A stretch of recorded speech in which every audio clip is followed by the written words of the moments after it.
el profesor José Jiménez, a quien agradezco que haya aceptado esta invitación del IBAM para compartir con todos ustedes y con todos nosotros el magisterio en el ámbito de la estética contemporánea. A todos ustedes quisiera también agradecerles su asistencia, ya que estos encuentros teóricos con especialistas en historia y teoría del arte se organizan con el fin de que la relación entre la creación contemporánea y los espectadores sea cada vez más fluida y más intensa. De esta forma, a través del conocimiento, la experiencia artística es mucho más satisfactoria al crearse un vínculo fuerte entre el artista, el significado de su obra y el público.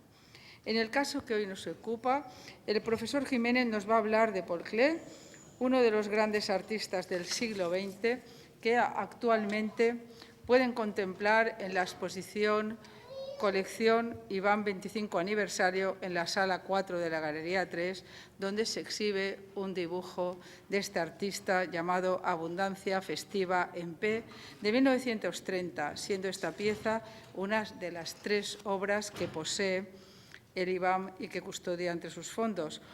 A Paul Klee el IBAM le dedicó en 1988 una exposición que fue de las más visitadas de esa programación, porque le reflexionó mucho sobre el proceso artístico y dejó recogido parte de estas ideas en diversos escritos. A partir de ahí, el profesor Jiménez nos va a reconstruir esa tensión de búsqueda incierta que caracteriza el itinerario de este artista, tanto en el plano creativo como en la actividad pedagógica, especialmente en la Bauhaus, en su densa reflexión a través de la escritura.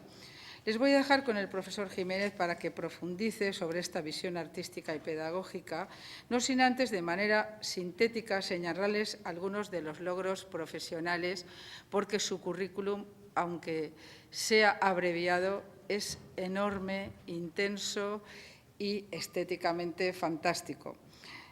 Es doctor en Filosofía y profesor de la Universidad Autónoma de Madrid, que a partir de 1983 es catedrático de Estética y Teoría de las Artes en esa universidad. Como muchos de ustedes sabrán, ha sido director del Instituto Cervantes de París de octubre de 2004 a julio de 2007. Asimismo, ha sido director general de Bellas Artes y Bienes Culturales del Gobierno de España en el Ministerio de Cultura del 13 de julio de 2007 y 24 de julio de 2009. Entre los galardones más destacados que le han concedido se encuentran el que recibió en el año 2006 por parte de la Sociedad Italiana de Estética, que le concedió el Premio Europeo de Estética por su libro Teoría del Arte, y el que recibió en 2011 por el Gobierno de Francia, que les distinguió con el nombramiento Chevalier de l'Ordre des Arts et des Lettres. Además, es doctor honoris causa de la Universidad de La Plata, Argentina, 1993. Colabora desde 1974 en distintos medios de prensa, Informaciones, Diario 16, El País, entre 1995 y septiembre del 2008, en El Mundo y en la revista El Cultural del mismo medio, desde noviembre de 2008 hasta la actualidad en el suplemento cultural del diario ABC. Cuenta en su haber con un gran número de publicaciones y entre las últimas destacan La imagen surrealista, Trota Madrid 2013, y Crítica en acto, textos e intervenciones sobre el arte y artistas españoles contemporáneos en Galaxia Gutenberg Barcelona 2014. Ha dirigido la edición de libros colectivos como La modernidad como estética, actas del 12 Congreso Internacional de Estética, en septiembre de 1992, El Nuevo Espectador, Fundación Argentaria, edición Visor, Madrid 1998, Horizontes de Arte Latinoamericano, en este caso junto a Fernando Castro, editorial Tecnos Madrid 1999, entre otros muchísimos. Además, ha publicado numerosos textos críticos en catálogos y libros sobre arte contemporáneo. Como comisario de arte, destacan sus exposiciones Ignacio Iturria, La soledad del juego, Patrick Minram, El ritmo del tiempo, El final del eclipse, El arte de América Latina en la transición del siglo XXI, Dean Matamoro, Imágenes mentales, Jan Bustamante, Calma blanca, Juegos del lenguaje, una introducción al arte de nuestro tiempo, Bernardí Roig, El coleccionista de obsesiones, y el surrealismo y el sueño, que se clausuró el pasado 12 de enero en el Museo Thyssen-Bornemisza, entre muchísimas más.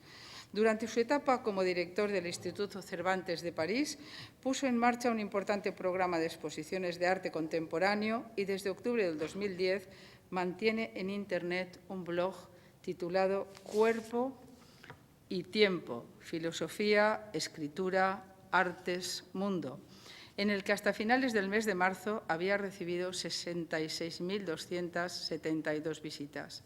Podríamos seguir enumerando un listado interminable de méritos académicos y culturales que no harían más que redundar en la idea de que José Jiménez es uno de los especialistas en arte contemporáneo más sobresaliente de nuestro país, con una trayectoria y un reconocimiento internacional admirable.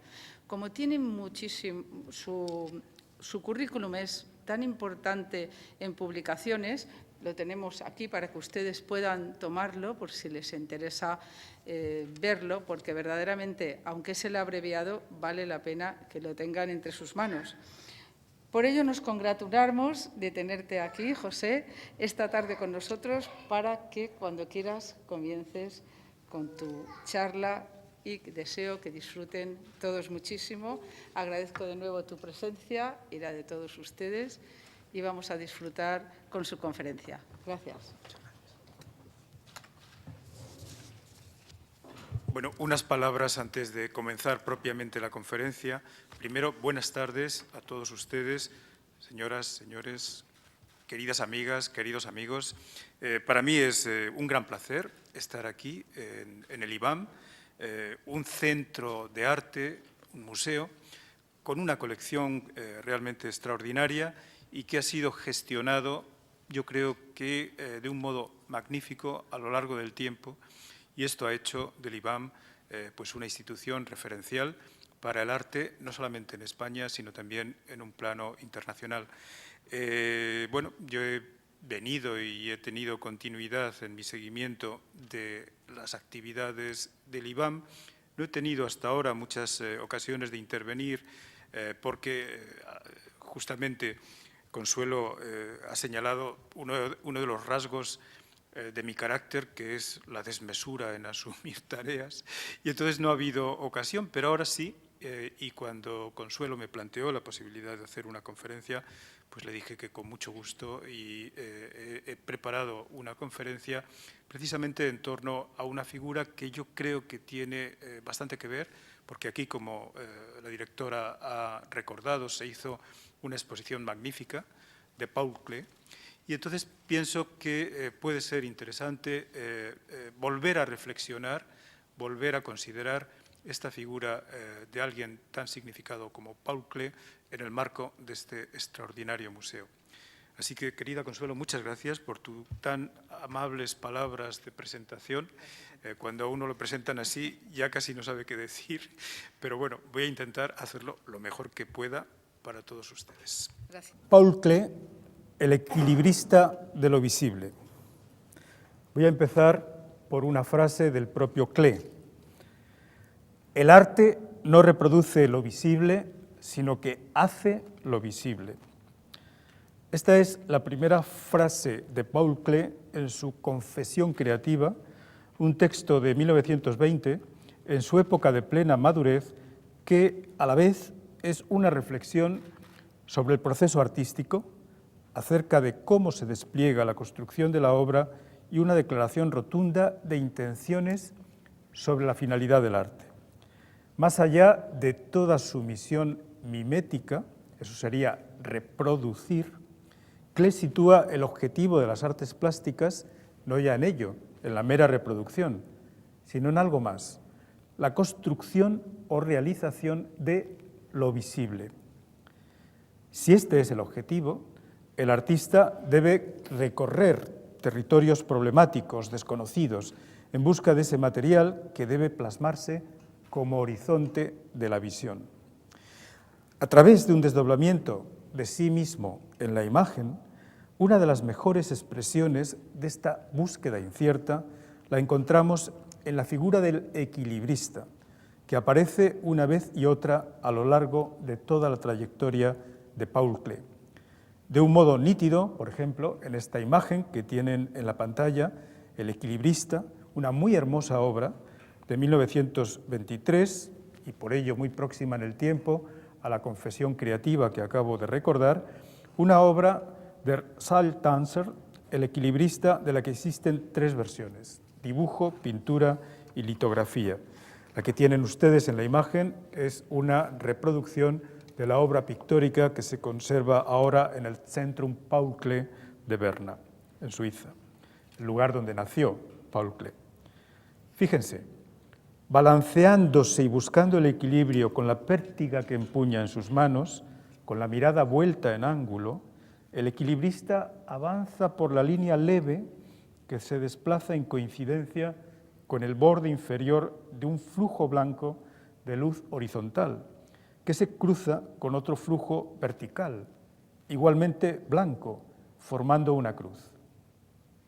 A la vez, los postes que sostienen la línea por la que se desplaza el equilibrista se apoyan en una especie de modulaciones en perspectiva de líneas y planos que parecen brotar de la parte superior de una cabeza sin rostro. Lo que esto muestra, a la vez, es un juego. Desde luego es un equilibrista con su pértiga, pero a la vez, con ese rostro insinuado, la representación juega también con lo que sería un eco entre dentro y fuera. Yo creo que Klee intenta sugerir que el equilibrista se balancea en el interior de nuestra mente. La teoría y la práctica artística de Klee se entrecruzan y sintetizan, y esta imagen es un buen ejemplo, en esta figura, el equilibrista, que podemos considerar un emblema de su pensamiento y de su obra. Por eso he hablado de el equilibrista de lo visible. Y en realidad, toda esta cuestión hace referencia al papel mediador entre lo visible y lo invisible que Klee atribuía a la pintura. Su atención a los equilibristas no comienza en los años 20, sino que se remonta mucho en el tiempo a los orígenes de su trabajo.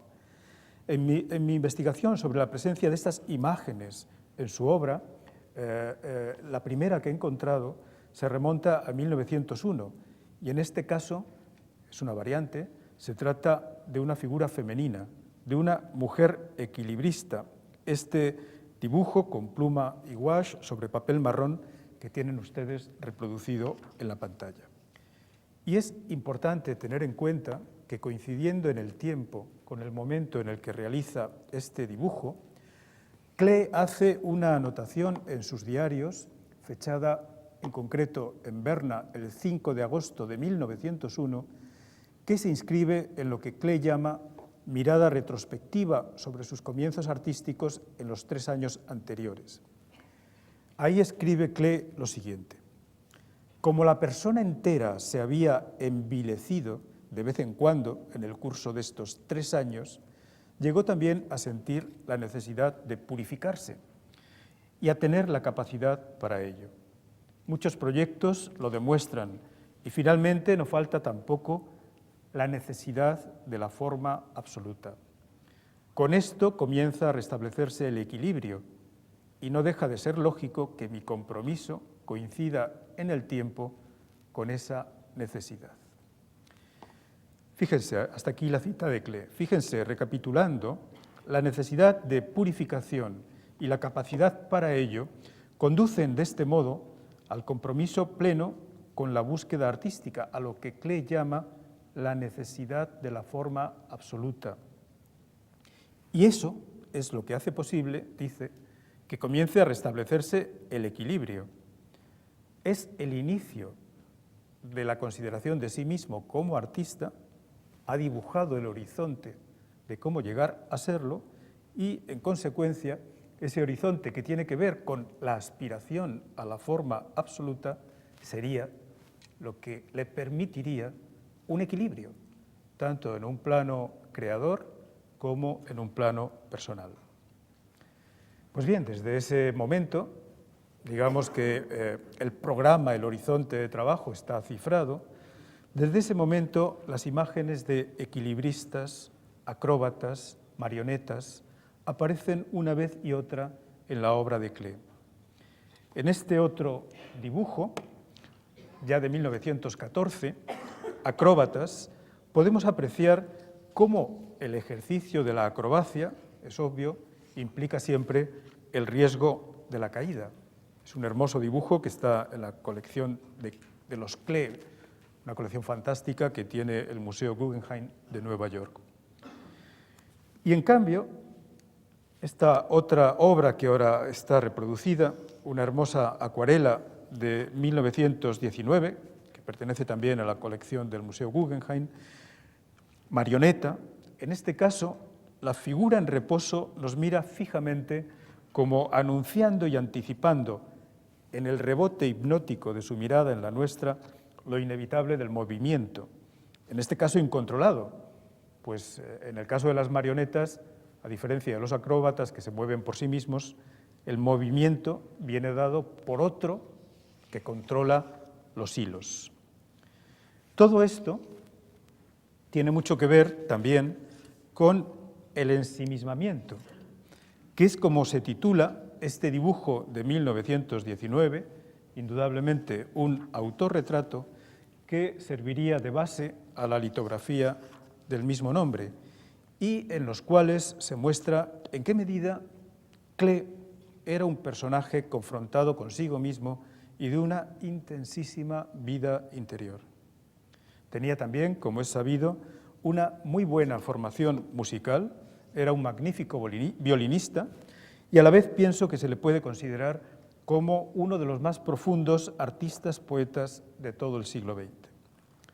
Su interés por las marionetas le llevó incluso a realizar una serie de marionetas para su hijo Félix. En esta, una de ellas, también un autorretrato, sin título, pero autorretrato, expresamente puesto por Paul Klee, podemos percibir no solo la semejanza de sus rasgos con los de la figura de ensimismamiento que acabamos de ver, sino igualmente la relevancia de la mirada, de esos ojos intensamente abiertos, en este caso, pero que en otras variantes, como vamos a ir viendo, aparecen también intensamente cerrados. Desde luego aquí, en ensimismamiento, ojos intensamente cerrados y, en cambio, aquí, intensamente abiertos. Esta intensidad de la mirada, el juego que siempre se establece entre la mirada interior, mirar hacia adentro, y la mirada exterior, constituye una rotunda expresión de lo que podríamos llamar una especie de tormento íntimo inevitable, una especie de arrebato pasional incesante en alguien que busca, en cambio, a través de la construcción, a través de esa necesidad de la forma absoluta, alguien que busca el equilibrio, la estabilidad y que, en cambio, se ve pasionalmente confrontado una vez y otra con el desequilibrio, con el riesgo de la caída. Unos años antes había hecho esta otra marioneta que representa al Señor Muerte. Como todos ustedes sabrán, el género de la muerte en alemán, a diferencia del español, el portugués, el francés o el italiano, es masculino. Entonces esto es lo que nosotros llamaríamos la muerte, pero que en la cultura germánica y del norte de Europa es masculina, expresión del final inevitable de la vida, a la vez retorno al equilibrio oscuro de lo inerte. Pero me queda algo más. Aproximar las figuras de equilibristas y acróbatas a la figura del ángel.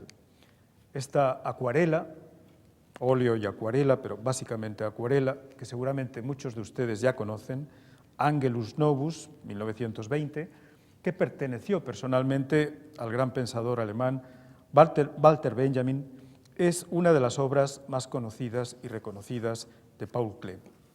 Benjamin hizo de esta obra el emblema de su reflexión sobre el proceso de la historia. Para Benjamin, efectivamente, esta figura representaba el ángel de la historia, en el que lleva el número 9 de sus textos aforísticos sobre el concepto de la historia, que escribió poco antes de su muerte, desgraciada, en 1940, Walter Benjamin escribió: «Hay un cuadro de Klee que se llama Angelus Novus. En él se representa a un ángel que parece como si estuviese a punto de alejarse de algo que le tiene pasmado. Sus ojos están desmesuradamente abiertos, la boca abierta y extendidas las alas. Y este deberá ser el aspecto del ángel de la historia.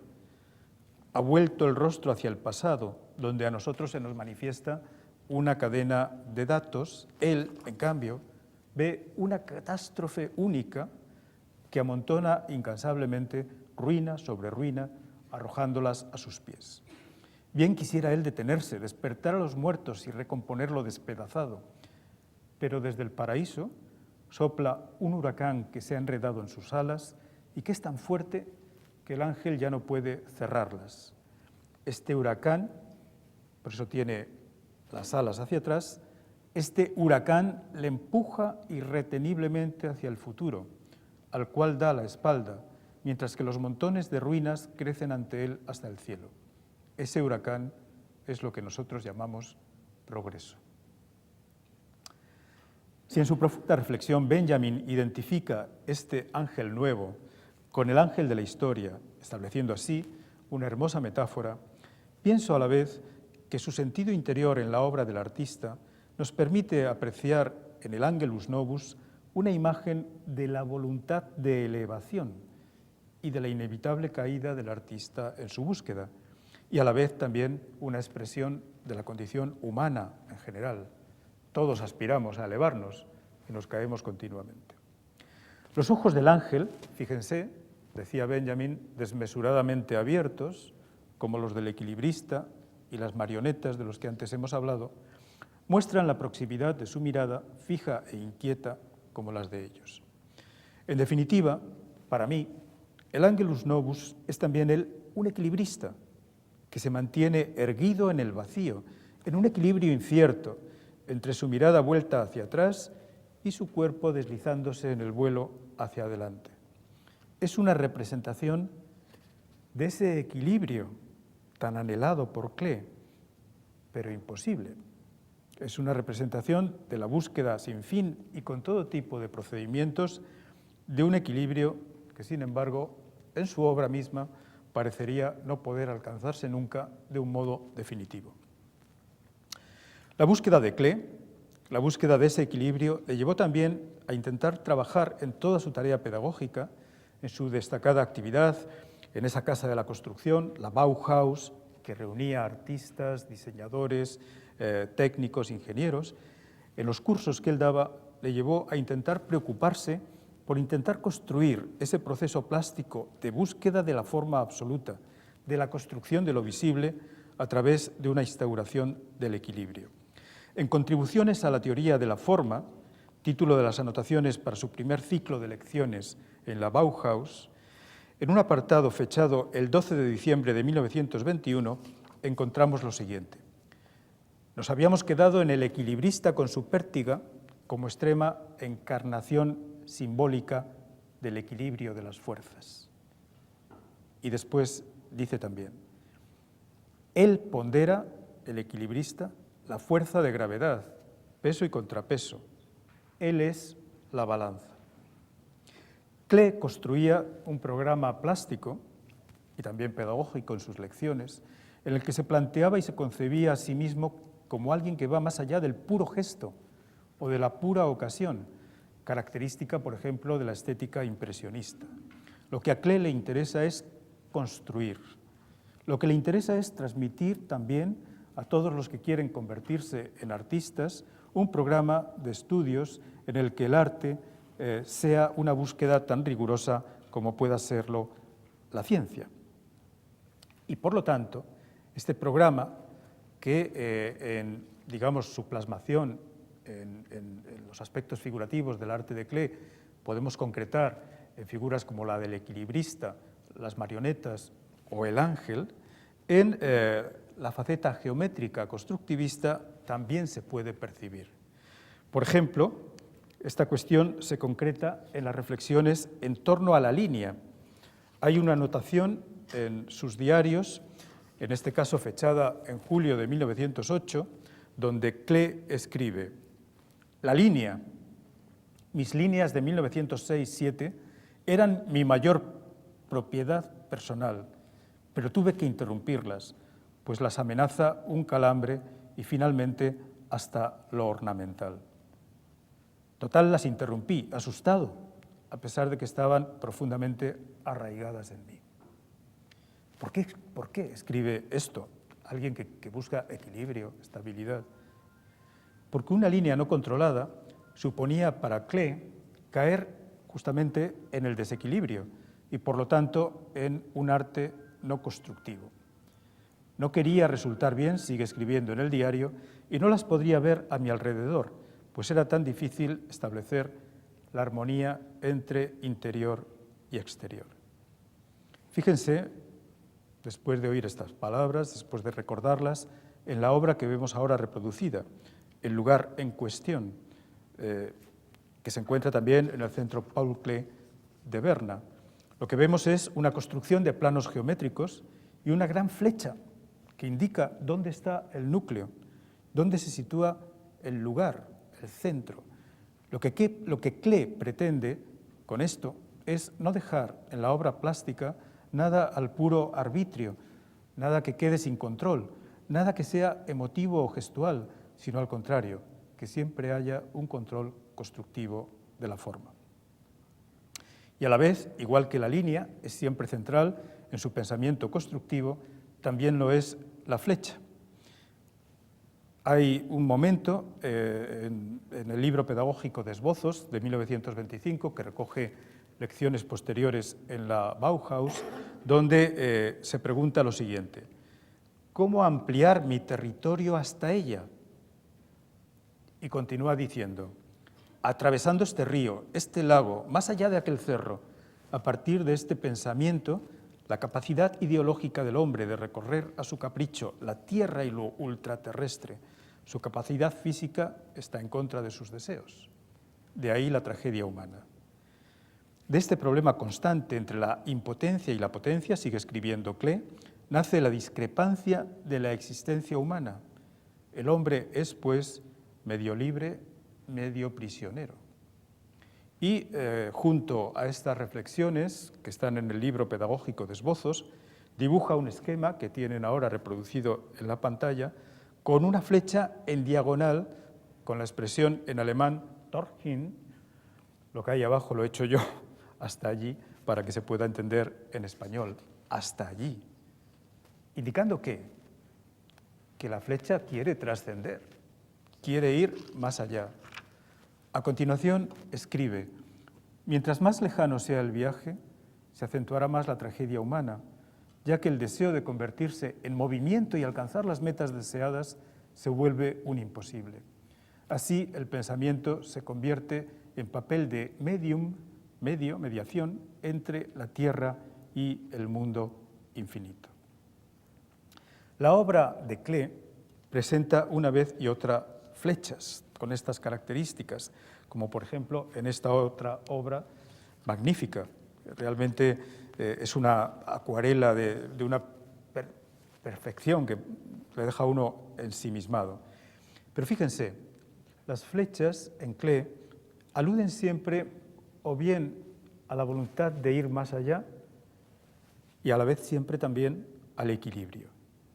Una de las más hermosas y coincidente prácticamente en el tiempo con la obra sobre el equilibrista con la que he comenzado este itinerario es esta otra obra, Equilibrio oscilante, una acuarela y lápiz sobre papel montado sobre cartón, en la que los planos de color y las figuras geométricas están atravesados por flechas que marcan ritmos y direcciones. Lo que Klee nos dice es que el equilibrio es oscilante. Aquí se expresa el trasfondo idealista y romántico de su pensamiento. Aunque se sabe limitado, él no puede evitar intentar alcanzar ese equilibrio que, en último término, por su carga pasional, se le revela casi siempre como algo inalcanzable.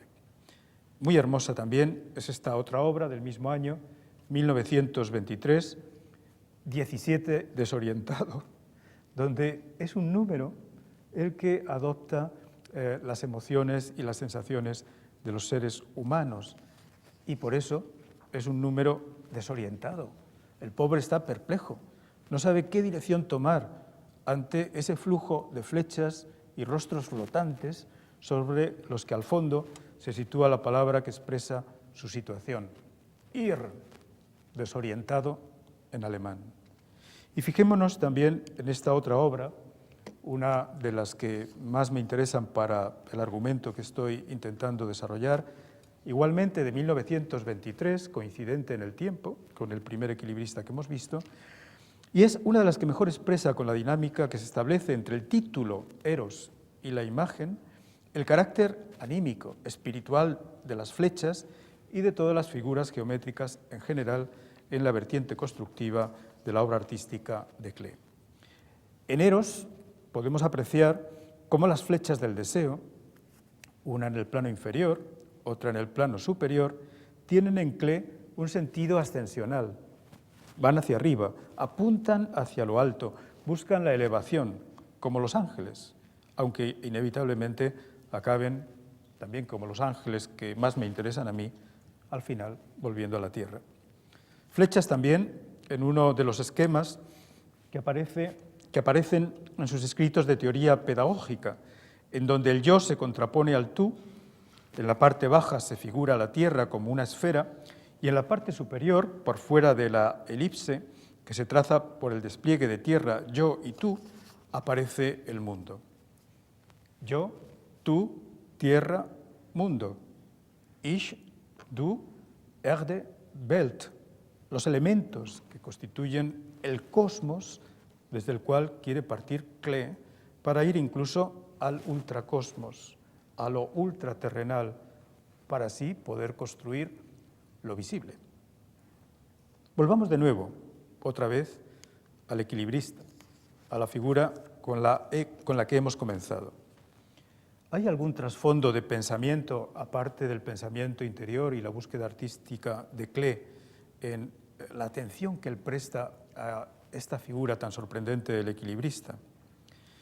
Yo creo que casi con toda certeza la fuente de pensamiento que está en la raíz es Friedrich Nietzsche. Nada menos que en una anotación, fíjense, de 1898, Paul Klee había nacido en 1879, en 1898, en una fecha tan temprana, casi al comienzo de sus diarios, Paul Klee escribe: muchas paradojas. Nietzsche está en el aire. Glorificación del sí mismo y de los instintos. Instinto sexual sin límites. Nueva ética. Nietzsche transmitía en la juventud de Klee una dimensión pasional de afirmación de la vida y la necesidad de instaurar una nueva ética. Pero la figura del equilibrista se relaciona de un modo muy especial y muy particular con uno de los libros centrales de Nietzsche, Así habló Zaratustra, que Nietzsche fue escribiendo en sus distintas partes entre 1883 y 85, en un periodo también, por tanto, muy cercano en el tiempo a la juventud de Paul Klee. En un momento determinado, al comienzo del libro, que quizás muchos de ustedes han leído ya, cuando Zaratustra el sabio baja a las ciudades, antes de llegar a la primera ciudad, se encuentra con una especie de ermitaño. Y hablando con él, cuando Zaratustra le dice que él ama a los hombres, el ermitaño, en cambio, le responde que él los había amado, pero que ahora solo ama a Dios. Ese es el momento en que Zaratustra expresa la conocida sentencia: este hombre no se ha enterado de que Dios ha muerto. Gott ist tot, Dios ha muerto. Pues bien, justo a continuación, cuando llega ya a la primera ciudad situada al borde de los bosques, Zaratustra encuentra reunida en el mercado una gran muchedumbre. Escribe: pues estaba prometida la exhibición de un equilibrista. Y Zaratustra habló así al pueblo: Yo os enseño el superhombre. Quítenle las connotaciones peyorativas, no piensen en Superman. Nietzsche planteaba un programa ético de ir más allá del sentido actual de la humanidad, y Übermensch se puede traducir también como ultrahombre, como más allá del hombre. Yo os enseño el superhombre. El hombre es algo que debe ser superado. ¿Qué habéis hecho para superarlo? Todos los seres han creado hasta ahora algo por encima de sí mismos, y queréis ser vosotros el reflujo de ese gran flujo y retroceder al animal más bien que superar al hombre. Zaratustra sigue con su discurso, aunque lo que el pueblo espera, esto es lo típico del pueblo, es ver en acción al equilibrista. Entonces se cansan de tanta palabrería y entonces hay alguien de los reunidos que le dice: ya hemos oído hablar bastante del equilibrista. Fíjense, confundiendo al superhombre con el equilibrista. Ya hemos oído hablar bastante del equilibrista, ahora veámoslo también. Y todo el pueblo se rió de Zaratustra. El equilibrista, que creyó que aquello se lo habían dicho a él, entonces se puso a trabajar. Bueno, hay toda una serie de elementos que tienen que ver con la flecha del anhelo, pero lo interesante es cómo acaba este episodio del equilibrista en el texto de Nietzsche, en Así habló Zaratustra. En un determinado momento, el equilibrista que está actuando, porque el pueblo se lo ha pedido, ve que su rival, otro equilibrista que también intervenía, lo está venciendo. Y escribe entonces Nietzsche: el equilibrista perdió la cabeza y el equilibrio, arrojó su balancín y más rápido que éste se precipitó hacia abajo como un remolino de brazos y de piernas. El mercado y el pueblo parecían el mar cuando la tempestad avanza. Todos huyeron apartándose y atropellándose, sobre todo allí donde el cuerpo tenía que estrellarse. Es decir, el equilibrista había caído. Zaratustra, en cambio, sigue el texto de Nietzsche, permaneció inmóvil y justo a su lado cayó el cuerpo maltrecho y quebrantado, pero no muerto todavía. Al poco tiempo, el destrozado recobró la conciencia y vio a Zaratustra arrodillarse junto a él. «¿Qué haces aquí?», dijo por fin. «Desde hace mucho tiempo sabía yo que el diablo me echaría la zancadilla. Ahora me arrastra al infierno. ¿Quieres tú impedírselo?». Zaratustra le contesta, le dice diversas cosas, pero siguiendo lo más interesante para nosotros, para lo que estamos diciendo, lo más interesante es cuando le dice lo que sigue. «No hables así. Tú has hecho del peligro tu profesión. Por ello voy a enterrarte con mis propias manos». Cuando Zaratustra hubo dicho esto, el moribundo ya no respondió, pero movió la mano como si buscase la mano de Zaratustra para darle las gracias. Hasta aquí Nietzsche. Lo que intento sugerir es que en el trasfondo del interés y la utilización por Paul Klee de la figura del equilibrista se halla esta experiencia de saltar en el vacío, de un aceptar voluntariamente el peligro para ir más allá. En el caso de Klee, ese ir más allá supone, lo hemos concretado en el inicio, intentar dar forma a lo visible. E incluso, aunque la empresa pueda estar sometida al fracaso, intentar llegar, aunque no podamos, intentar llegar a lo invisible. No solo a lo visible, sino también a lo invisible. Esta dimensión estaría en la raíz de por qué hay, una vez y otra, estas figuras que asumen la experiencia del peligro y que al mismo tiempo intentan alcanzar el equilibrio, deslizándose sobre esa tensa cuerda del peligro. Si se quiere ver qué hay como trasfondo plástico en el proceso de construcción del equilibrista de 1923, resulta también extraordinariamente interesante apreciar esta otra figura. Este dibujo que no es muy conocido, pero que yo, después de haber estado persiguiendo ángeles, ahora estoy persiguiendo equilibristas en Klee y la he podido encontrar. La equilibrista en el pantano, un dibujito de 1921 a lápiz y tinta. Se trata también, en este caso, de una equilibrista mujer, pero fíjense en sus particularidades. Es una figura con el cuerpo desnudo. Su rostro parece una representación del personaje mitológico de la Medusa de la antigüedad clásica que hipnotizaba con su mirada. Y otra particularidad a destacar es que su torso tiene a la vez la apariencia de un rostro, como si el interior de su cuerpo encerrara un personaje escondido, casi monstruoso.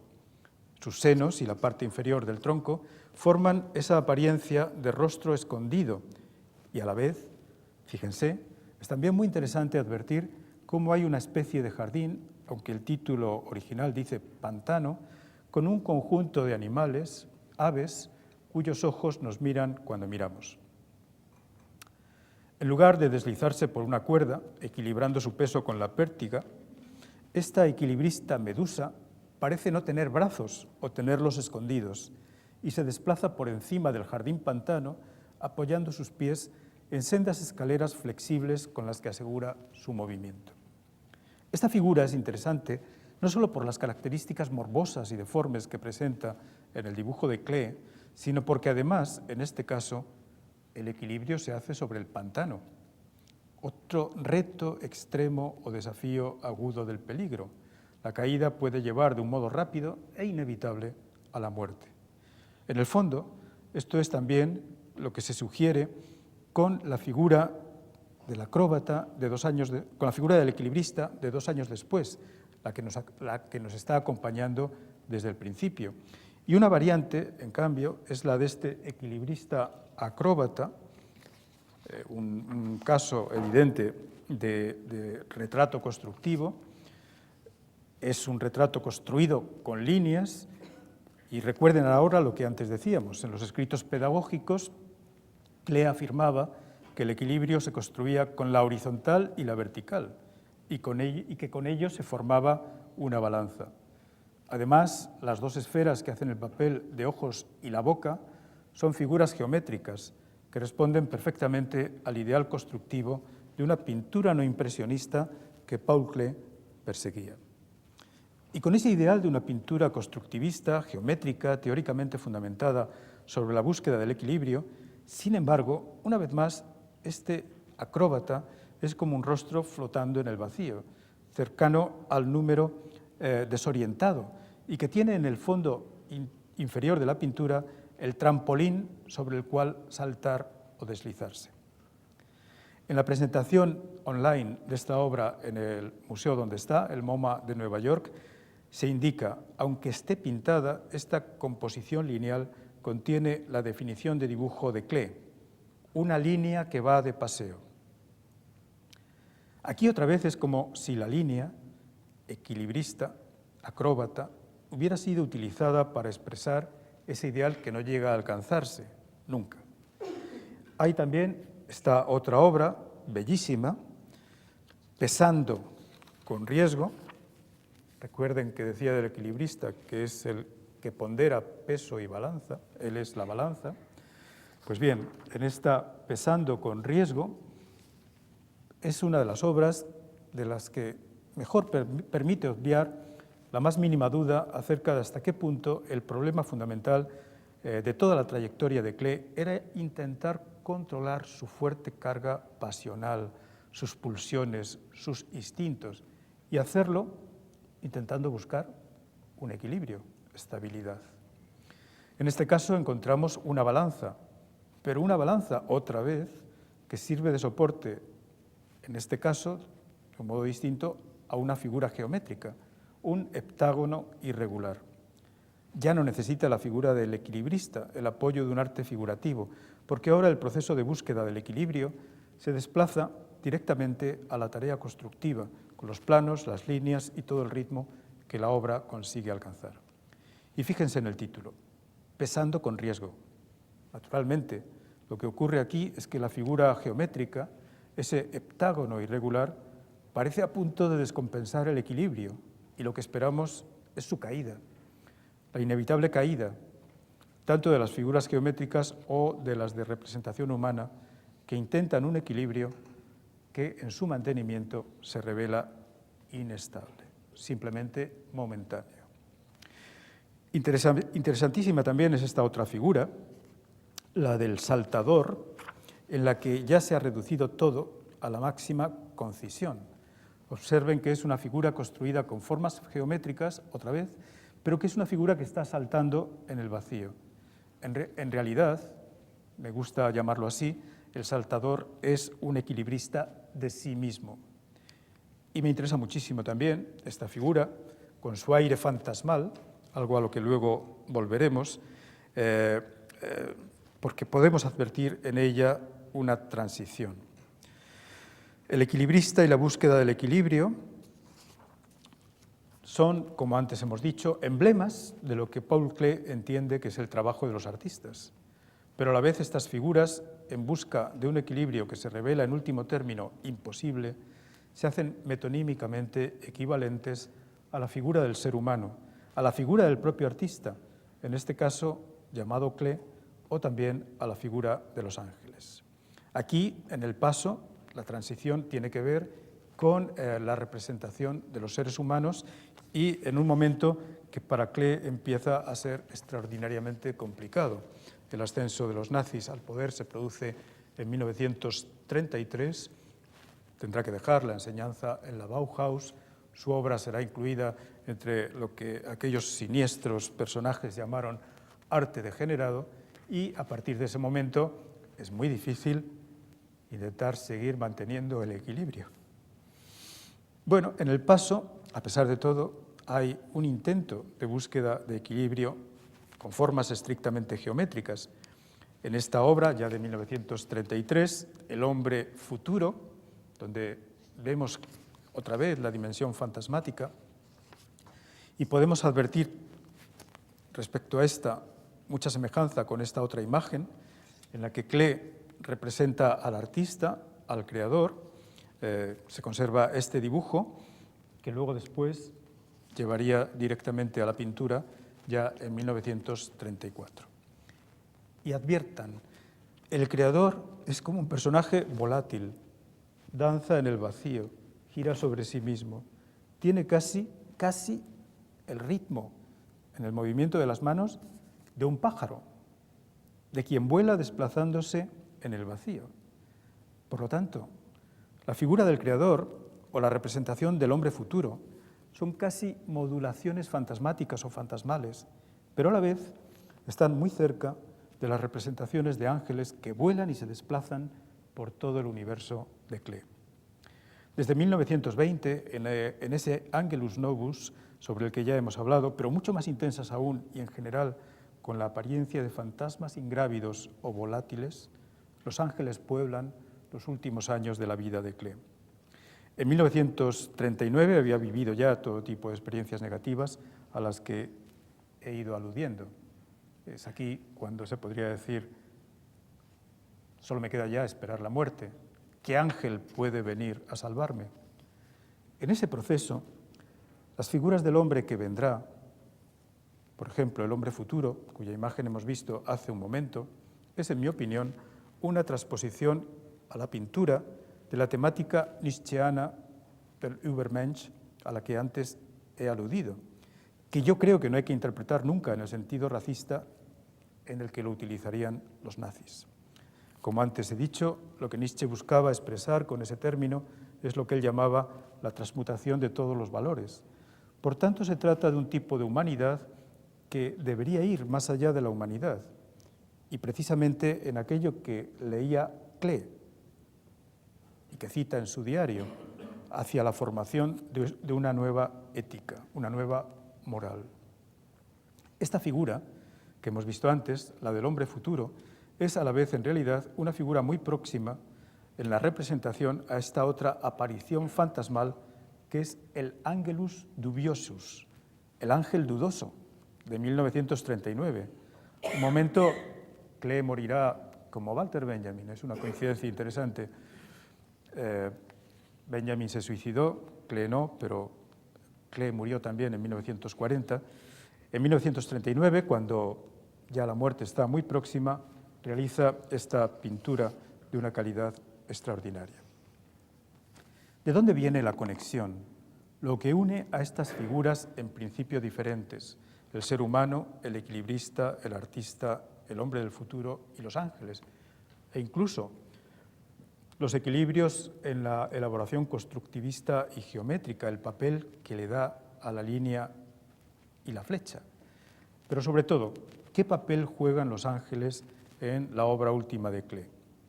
Pienso que la cuestión central para comprender la conversación interior que se establece en la obra de Klee entre todas esas figuras es la importancia que tiene el gran poeta Rainer Maria Rilke sobre Klee. Con Klee llegó a tener una relación importante, intercambiaron entre ellos poemas y por parte de Klee regalos de distintas obras que le hizo a Rilke, pero yendo al núcleo del argumento que intento construir, es en 1922 cuando se publica un libro que sin ninguna duda debió constituir una especie de gran sobresalto para todo el trabajo de Paul Klee. Y fíjense, 1922, y hemos situado en 1923, en esa figura del equilibrista con la que comenzábamos, una toma de conciencia rotunda, aunque el equilibrista venía de antes, de la centralidad de esa cuestión. Me refiero a las elegías de Duino, que Rilke fue escribiendo desde 1912, pero que se publicarían en forma de libro en 1922. No he podido llegar todavía a documentar si Klee pudo leer los poemas en un determinado momento antes de su publicación o en qué momento leyó el libro, pero no me cabe duda de que lo debió leer y le debió impresionar profundamente. Bueno, aquí ya por un lado está Klee, por otro lado he aludido a Walter Benjamin y ahora introduzco a Rilke. Son tres elementos que jugaban un papel muy importante en lo que fue mi primer libro, El ángel caído, que apareció en edición original en 1982 y en una nueva edición con una introducción diferente y un apéndice también que completa el libro en 2007. En el inicio de la primera elegía, Rilke escribe: ¿quién, si gritara yo, me oiría entre los coros de los ángeles? La figura angélica en las elegías de Duino es no solo central, sino apasionante y completamente distinta de otras formas de tratamiento que esta figura tiene. Rilke plantea una recuperación laica de la figura del ángel en ruptura con el cristianismo. Y esto es muy interesante porque prácticamente en el planteamiento de Rilke hay una coincidencia con lo que Paul Klee pretende. Lo que Rilke pretendía en sus elegías de Duino es plasmar una nueva articulación simbólica del cosmos, pero una nueva articulación simbólica del cosmos básicamente terrenal. De ahí esa voluntad que Rilke tiene explícitamente y que manifiesta en la carta al traductor al polaco de las elegías de Duino, de hacer algo distinto de lo que hace el cristianismo, de quien decía en ese momento en la carta, 1925, que cada vez, dice Rilke, se sentía más alejado. Y esto coincide, creo yo, con lo que uno puede encontrar en Paul Klee. Se busca el más allá, pero entendiendo que, estrictamente hablando, somos seres terrenales y, por lo tanto, no hay la posibilidad de un escape con trampa para subir al cielo. Una nueva articulación simbólica, no en el sentido cristiano, dice Rilke literalmente en la carta a la que me acabo de referir, sino, dice, del cual me alejo cada vez con más pasión, sino con una consciencia puramente terrenal, hondamente terrenal, felizmente terrenal. Es en esa perspectiva en la que se sitúan los ángeles de Rilke, que ya habitan lo invisible, pero que serían incapaces de percibir la unidad entre tierra y cielo, entre vida y muerte, como diferencia. Para los ángeles, para ellos, constituyen una unidad y, por tanto, son incapaces, porque transitan entre aquí y allí. En la primera elegía, por eso, Rilke escribe: los ángeles, se dice, no sabrían a menudo si andan entre vivos o muertos. Pues bien, Similar a lo que ocurre con los ángeles, en las elegías dibuja Rilke una especie de universo en el que, además de los ángeles, los niños, con su primera mirada, antes de que los adultos la vayamos torciendo poco a poco, o los animales, tampoco tienen consciencia de esa diferencia entre vida y muerte, entre cielo y tierra. Naturalmente que los animales, y por desgracia también los niños, mueren, pero no ven la muerte. Y esa es la gran diferencia, y por eso son como los ángeles. Desde este punto de vista, prácticamente el ángel resulta ser, en Rilke, una especie de contrafigura de la marioneta. En la cuarta elegía de Duino escribe: ángel y muñeco, por fin hay función. Entonces se reúne lo que nosotros constantemente dividimos al estar ahí. Fíjense que es un desdoblamiento, ángel y muñeco. Ya les digo que no he encontrado un documento para decir cuándo y cómo, si pudo conocer los poemas de Rilke, Paul Klee. Pero sí he encontrado una cosa que es muy importante. Cuando en mayo de 1920 Klee redactó un corto texto manuscrito para una importante retrospectiva de su obra que se hacía en ese momento, 1920, en Múnich. Esto le abrió definitivamente las puertas de la Bauhaus, donde había tenido mucha dificultad para entrar. Pero este pequeño texto, fíjense, Paul Klee lo utilizó después para que se pusiera en la lápida de su sepultura y se conserva todavía hoy en el cementerio de Berna, donde Klee está enterrado. ¿Y qué es lo que escribió? Aquí abajo no soy del todo perceptible, es decir, no se me ve, pues habito tanto entre los muertos como entre los no nacidos, como los ángeles de Rilke. Sigue diciendo Klee, un poco más cerca del corazón de la creación de lo que es habitual, pero lejos de estar bastante próximo a ella todavía. Esta es la inscripción que, con ayuda de un diccionario, pueden ustedes ahora leer en la lápida del cementerio donde está enterrado Klee en Berna. Si ahora volvemos al texto de 1920 con el que comencé, la confesión creativa, puede entenderse hasta qué punto la búsqueda del equilibrio en Klee es también una búsqueda para ir más allá de la mera dimensión terrestre, no quedarse sin más aquí. En el séptimo apartado de la confesión creativa, Paul Klee escribe: el arte, respecto de la creación, se comporta como una parábola. Es en cada caso un ejemplo, como de modo parecido lo terrestre es un ejemplo de lo cósmico. La liberación de los elementos, su agrupación en subclases asociadas, la descomposición y la reconstrucción para formar el todo en varios aspectos a la vez, la polifonía plástica, la obtención del reposo mediante el equilibrio de los movimientos. Todo esto son elevadas cuestiones formales decisivas para la sabiduría formal, pero no todavía arte en su más alta esfera. En la más alta esfera, tras de la multiplicidad de significados, existe un último enigma y la luz del intelecto se extingue lastimosamente. Es decir, Klee era un insatisfecho. Nunca alcanzó esa estabilidad quedándose más acá de las cosas. Siempre quería ir más allá.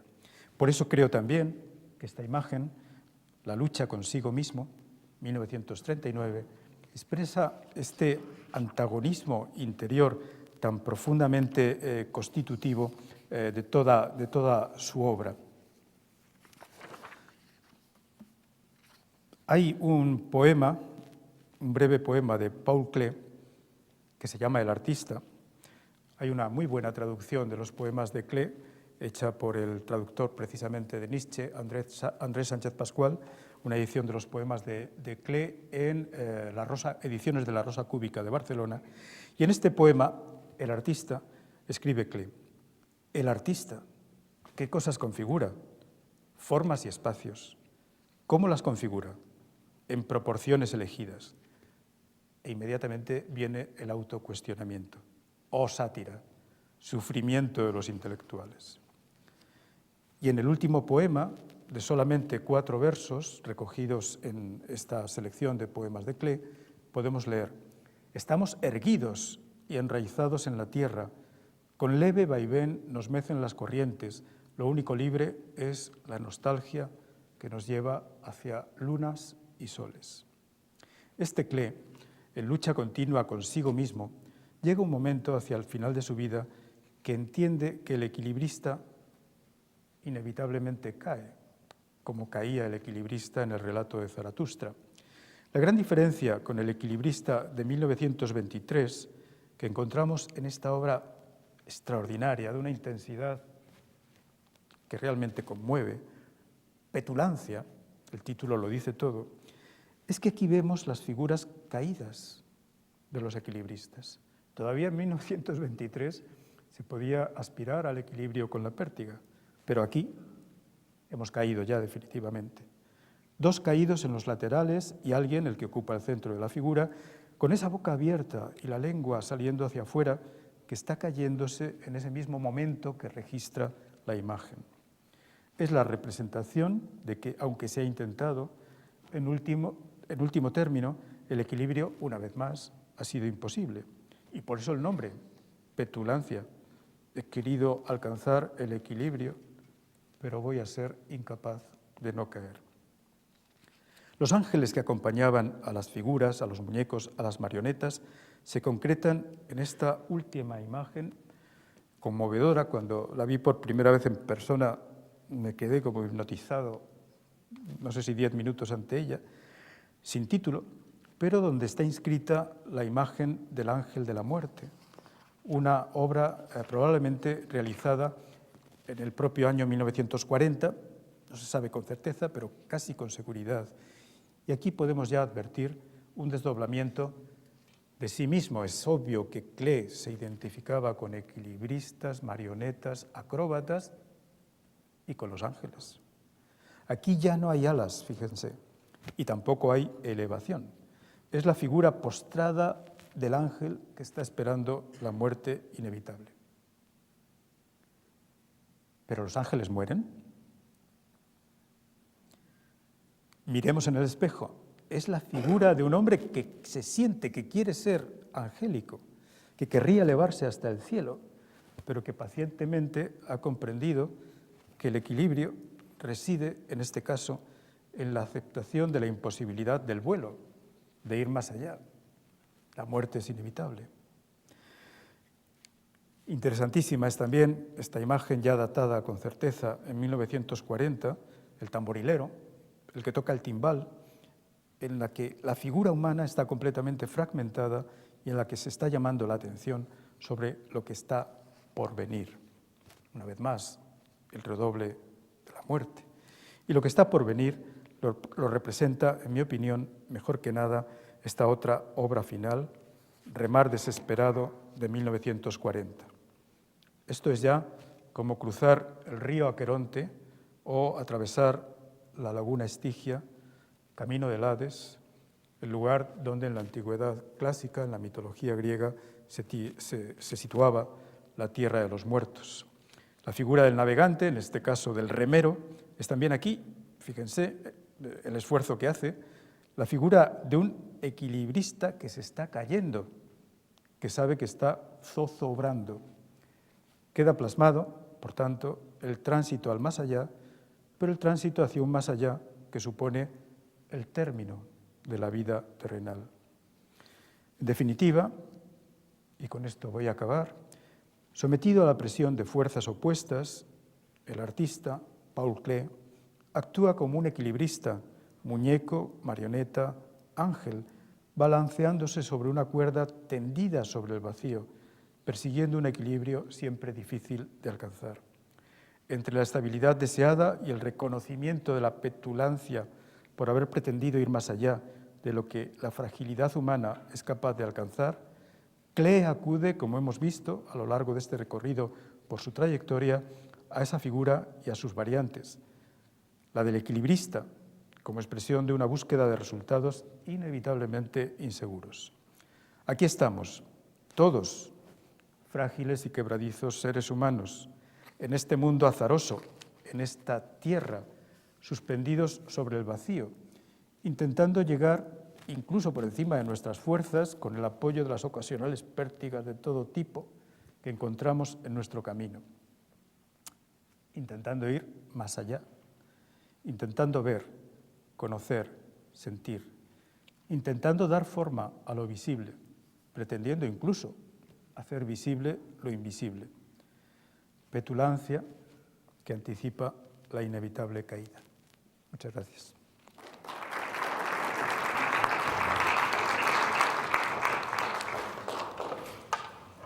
Ahora tenemos 5 minutos, porque la conferencia ha sido maravillosa, para, si queréis establecer algún coloquio con el profesor, pues podemos empezar. Si queréis hacer alguna pregunta, también. Bueno, ya estoy aquí otra vez, sí.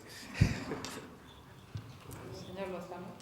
Gracias, directora. Quiero, en primer lugar... Bueno, agradezco mucho la pregunta porque evidentemente lo que he tenido que hacer es acotar un marco de imágenes y de reproducciones. No podía en una conferencia mostrar todo Klee. A mí el arte geométrico, constructivo de Klee me interesa muchísimo. Me interesa todo Klee, en fin.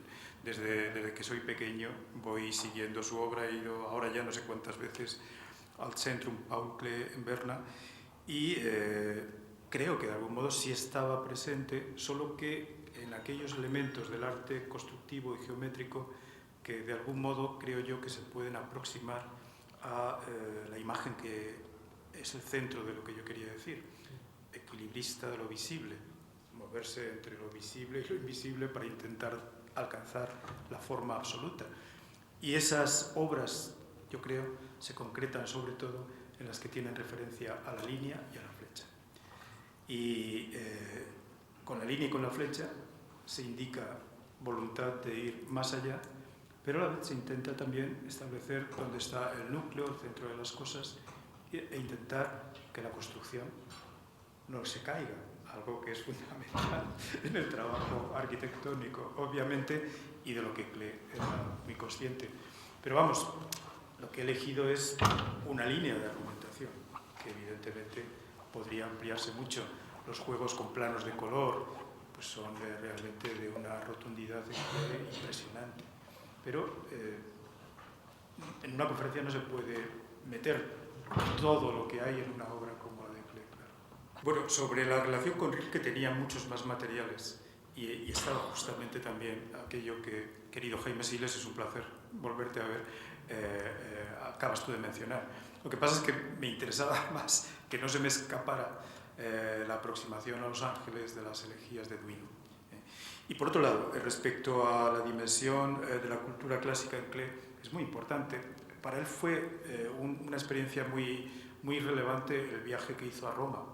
Yo creo que fue 1902, donde además coincidió con un artista dibujante que fue el que le permitió convertirse por vez primera en profesor de arte en Múnich. Es decir, y él se imbuyó allí de la cultura clásica, ¿no? Pero como tú dices, lo trastoca, porque claro, de la estabilidad y serenidad de las representaciones de la cerámica ática, de los vasos atenienses, a lo que vemos aquí, hay una transición también, una vez más, muy importante.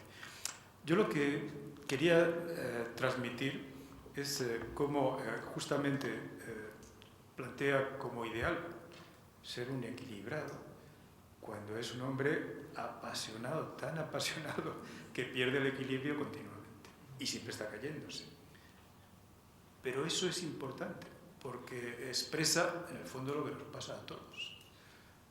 Podemos intentar ser muy equilibrados, pero todos tenemos momentos de caída, que naturalmente los hay más intensos y menos intensos. Entonces, es muy interesante porque tanto en el arte como en el pensamiento teórico que Klee desarrolla sobre el arte, yo creo que hay un registro de lo que es la condición humana interesantísimo. Y bueno, en el fondo, esta conferencia, y que a partir de ella quiero hacer un pequeño librito, sigue siendo una variación sobre lo que fue Mi ángel caído. Y en esa línea va. 2. No tanto la búsqueda de la belleza, porque Klee se sitúa en un momento en el que él lo que piensa es que el arte debe construir aquello que debemos ver. Por lo tanto, no es simplemente registrar elementos de perfección sensible, que se relacionaría con la concepción clásica de belleza desde la antigüedad, sino que lo que él intenta es que su arte aspire a la forma absoluta y de ese modo transmitir una capacidad para ver más profundamente a la humanidad. Entonces, eso yo creo que él lo plasma en una obra de una calidad artística extraordinaria.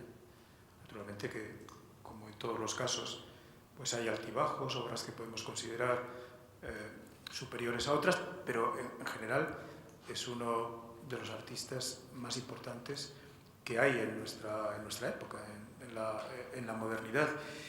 Y, en mi opinión, él se sentía continuamente atormentado. Hay toda una serie de historias también en un plano personal, pero vamos, no hace falta hacer biografismo. Yo creo que en la propia obra de Klee hay registros que muestran que él era un antagonista de sí mismo, que estaba siempre luchando consigo mismo, que estaba atormentado en ciertos momentos, en ciertas ocasiones, por no poder llegar a plasmar esa forma absoluta a la que aspiraba. Pero no por ello renunciaba a esa idea, a ese objetivo. Y eso es lo interesante, y eso es lo que hace de él pues, un creador, un artista imprescindible, en mi opinión. Una pregunta interesante porque se ha producido una especie de revisión crítica de los escritos de Paul Klee, según la cual incluso ediciones en alemán, que han estado funcionando como ediciones de referencia, en estos momentos, después del trabajo que hizo la Fundación Klee, que en 2005 se unió con el Centro Paul Klee, un edificio, centro cultural en Berna que construyó este arquitecto Renzo Piano. Bueno, que está modulado de un modo increíble, es un edificio, en mi opinión, maravilloso, con las colinas que rodean la ciudad de Berna, ¿no? Bueno, me estoy yendo por las ramas. El caso es que el trabajo primero de la Fundación Klee y a partir de 2005 del Centro Fundación Paul Klee en Berna ha demostrado que muchas de las ediciones de los textos de Klee no eran rigurosas, empezando por el propio Klee, que la edición primera de sus diarios que había hecho su hijo Félix en 1957, por lo tanto algunos años ya después de la muerte del padre, pero esa edición había sido absolutamente reelaborada por el propio Paul Klee, de tal modo que muchas de las anotaciones están revisadas, algunas tachadas, algunas eliminadas, y de eso se tuvo conciencia, se empezó a tener conciencia cuando en 1979 se publicó una edición bastante rigurosa de la correspondencia, y en las cartas aparecían cosas de las que no había ninguna noticia en los diarios. A partir del trabajo de la Fundación Klee se ha hecho una nueva edición crítica de los diarios, donde hay pasos que están completamente perdidos, pero otros que se siguen conservando. De los diarios de Klee hay una edición muy bien traducida por ERA en México y que luego reimprimió tal cual en España Alianza Editorial. De los escritos pedagógicos se puede decir prácticamente lo mismo. Las ediciones en general parece que fueron muy poco rigurosas. Hay una edición de los bosquejos, del libro pedagógico de bosquejos, que se publicó primero en Buenos Aires, en Argentina, y luego después en México por una editorial que recuerdo ahora que se llama La nave de los locos. Es una edición muy reducida, pero una vez más se dice que esa forma de publicar incluso el libro pedagógico de bosquejos estaba mal hecha. Y entonces lo que hay ahora, eso sí, hace falta saber alemán, pero hay una edición disponible de todos los textos de la tarea pedagógica de Paul Klee online, una edición disponible en el propio centro Paul Klee de Berna. O sea que entrando en la página del centro se puede acceder a esta edición. Entonces, en español deberíamos empezar a volver a traducir, como es debido, a Klee para poderlo leer en español. Pero lo que hay en estos momentos está un poquito en cuestión. Pues agradecerle su interés y su presencia, y también la presencia de la directora general de Cultura, Marta Alonso, que está aquí con nosotros y ha querido acompañarnos en esta conferencia.